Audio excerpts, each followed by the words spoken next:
All right, let's dive into a real holiday classic, Home Alone, a movie that honestly just seems to get more and more popular as time goes on.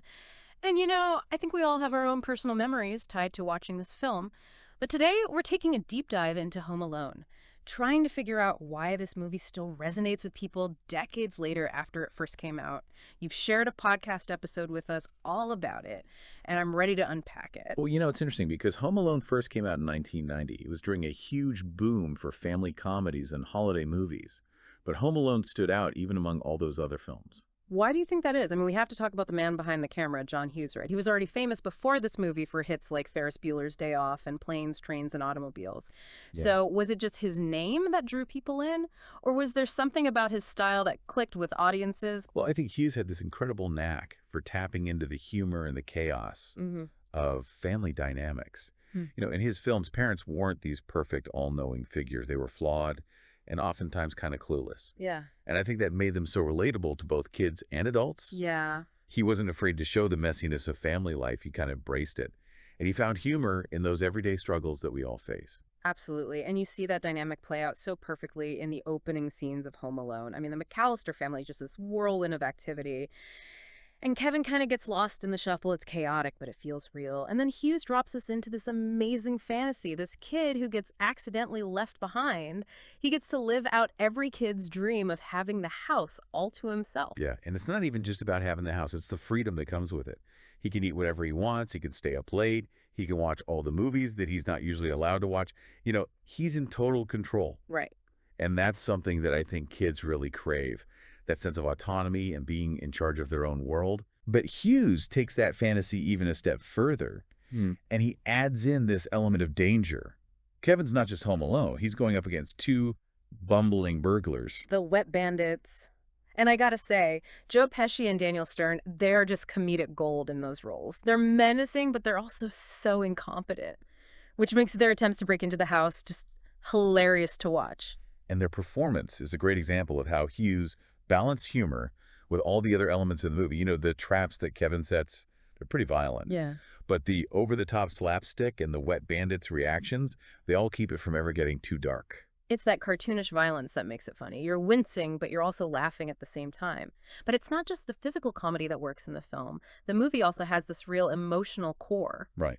Kevin's character. Yeah. He starts out just as this mischievous kid, Yeah. but he really goes through a transformation. He does. At the beginning, he's just relishing his freedom, but then the reality of being alone sets in, and we start to see these moments of vulnerability. Like at the church. That scene in the church where he's talking to the old man. It's a quiet moment amidst all the chaos.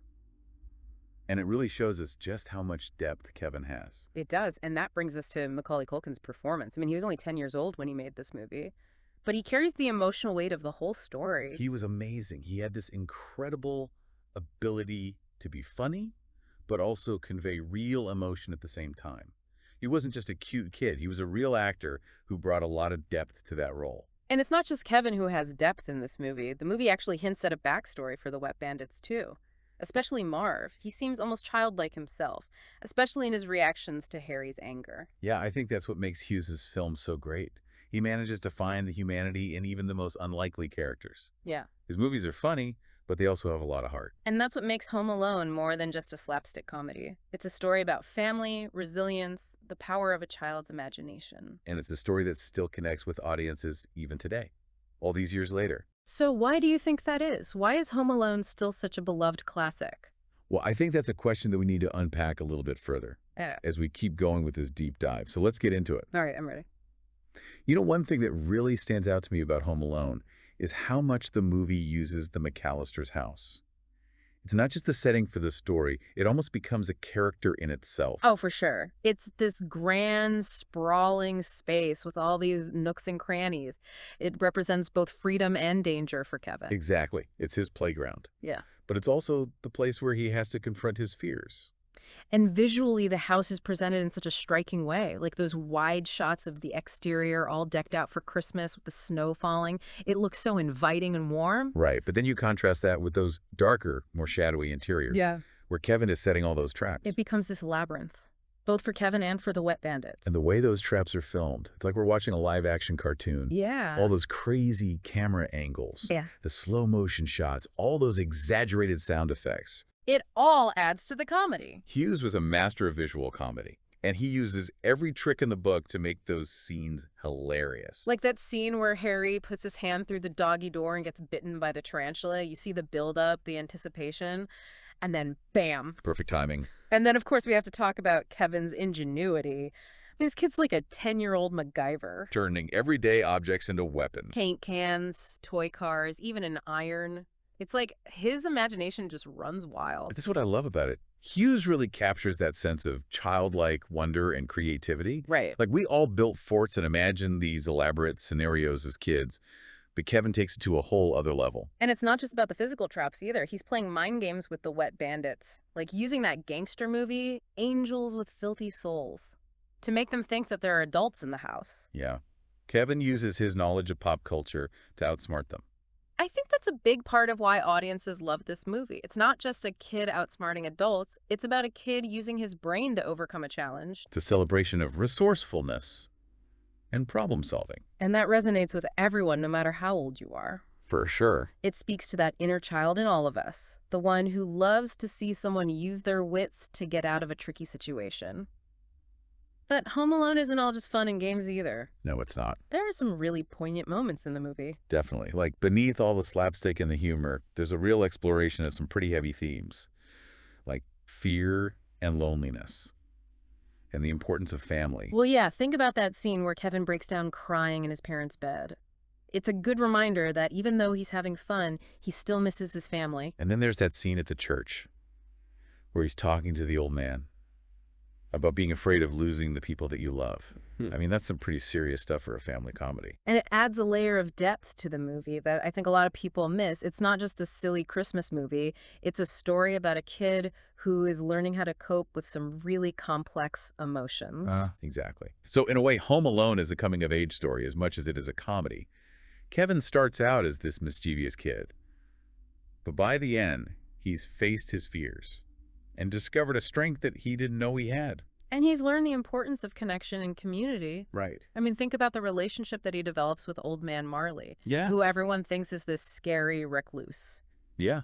Turns out he's just a lonely old man who's grieving the loss of his family. And Kevin, in his own way, helps him reconnect with his son and grandson. It's a great reminder that we should reach out to other people, even when it's hard. Sometimes the people that we fear the most are the ones who need our kindness the most. And it all comes back to that central theme of family. Even though Kevin is excited to be alone at first, he eventually realizes how much he really needs his family. And you see that in his mother's determination to get back to him.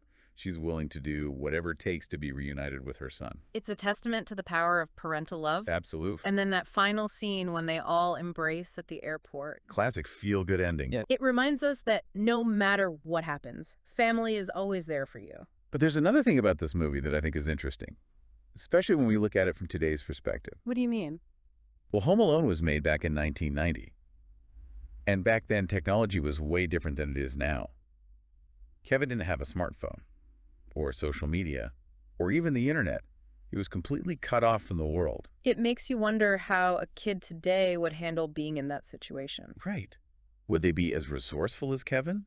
Or would they be totally lost without their devices? It's a really interesting question. I think Home Alone forces us to think about how technology has changed our lives and how it might be affecting our ability to problem solve and be self-reliant. And it makes the movie even more relevant today. Because even though the world is so different now, those themes of resourcefulness and resilience and family, they still resonate. It's like Home Alone is a time capsule. It captures this specific moment in history. But it also offers these timeless lessons about human nature. Okay, before we move on, I have to ask you about something that's always bothered me a little bit. Some people say that Kevin's actions in the movie are borderline sociopathic, and that the movie romanticizes violence and sends a dangerous message to kids. That's a valid point, and it's definitely something that we should talk about. But I think it's also important to remember that Home Alone is a fantasy. It's not meant to be taken literally. And all the violence is so over the top. Yeah, it's cartoonish. It's more about the slapstick and the absurdity of the situations than it is about actually hurting anyone. Right. And at the end of the day, Kevin's not trying to hurt anyone. He's just trying to protect his house and himself. But do you think there's a line between harmless fun and potentially harmful messages in a movie like this? Hmm. It's a tough question. And I don't think there's an easy answer. But I do think it's important to watch these kinds of movies with a critical eye and to talk to kids about the difference between what's real and what's make-believe. And I think it's also important to remember that every viewer brings their own experiences and opinions to a film. What one person finds funny, another person might find disturbing. That's a good point. And that's why it's so important to have these conversations and to think critically about the media that we consume. Well, we've covered a lot of ground in this deep dive. The filmmaking, the humor, the emotional stuff, and even the ethical stuff. It's amazing how much there is to unpack in a movie that, on the surface, just seems like a simple holiday comedy. Home Alone is a film that keeps on surprising us, even after all these years. So, speaking of surprises, did you know that the pizza in Home Alone, it's actually from a fictional pizza place. It's called Little Nero's. Wow, I had no idea. I always thought it was a real place. It's those little details that add to the movie's charm. Absolutely. And those details remind us that even in a classic film like Home Alone, there are always new things to discover. It's crazy how Home Alone has become like a cultural touchstone. It's not just a movie, it's a whole phenomenon. Yeah, you're right. It's got sequels, video games, merchandise. People still quote this movie all the time. And it's not just the catchphrases either. It's the images, the characters, the whole vibe of the film. It's like Home Alone represents this whole Christmas experience. It really does tap into that nostalgia. Yeah. For a simpler time, you Yeah. know, for that childhood wonder, those family traditions, I just like watching Home Alone is like going back in time. to this cozy Christmas memory. Yeah, even if you weren't even a kid in the 90s. I think that's why people love it so much. It's comforting, it's familiar. It's an escape from all the stress of adult life. Exactly. It reminds you of a time when things were just a little bit easier. But I don't think it's just escapism.